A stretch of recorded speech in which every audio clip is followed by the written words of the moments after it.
ఒకరోజు రామరాజు అనే పండితుడు రాజుగారి వద్ద తన పాండిత్యాన్ని ప్రదర్శించి 100 బంగారు నాణేలు బహుమతిగా అందుకున్నాడు. వాటిని తీసుకుని సంతోషంగా ఇంటికి బయలుదేరాడు. దారిలోనే ఒక ఊరిలో ఉండే అతడి అన్న హరిరాజు ఇంటికి వెళ్ళాడు. తమ్ముడి దగ్గర బంగారు నాణేలు చూసి అతడికి వాటిని కాజేయాలనే దురాశ కలిగింది. ఆ రాత్రి రామరాజు నిద్రపోయాక అతడి సంచిలో ఉన్న నాణేల మూటను తీసి దాచేశాడు. మరుసటి రోజు అతడు నిద్రలేవగానే సంచిలోని మూట కనిపించకపోవడంతో అన్నకు చెప్పాడు.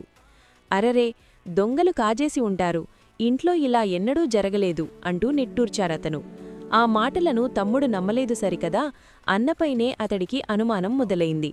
అయితే ఊరిలో అన్న పరువు తీయడం ఇష్టం లేక న్యాయాధికారి వద్దకు వెళ్లి గుట్టుగా సమస్య పరిష్కరించాలని కోరాడు. ఆయన కాసేపు ఆలోచించి ఓ ఉపాయం చెప్పాడు.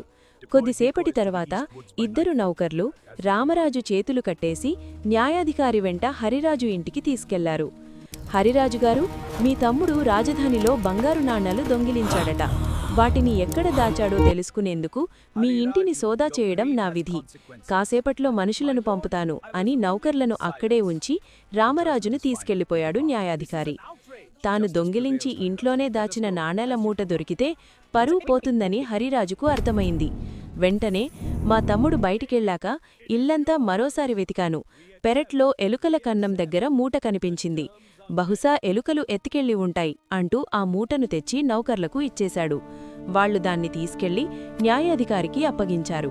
కాసేపయ్యాక అదే నాణేల మూటతో అన్న ఇంటికి వెళ్లిన రామరాజు, మన న్యాయాధికారి పొరపడ్డారు, నేను నిర్దోషినని, ఇది రాజుగారు నాకిచ్చిన బహుమతేనని రుజువైంది, నేనిక వెళ్ళొస్తా అంటూ ఇంటిదారి పట్టాడు.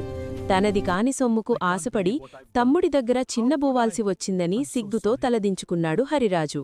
నిజాయితీ గౌరవాన్నిస్తుంది, లోభం అవమానాన్ని తెస్తుంది.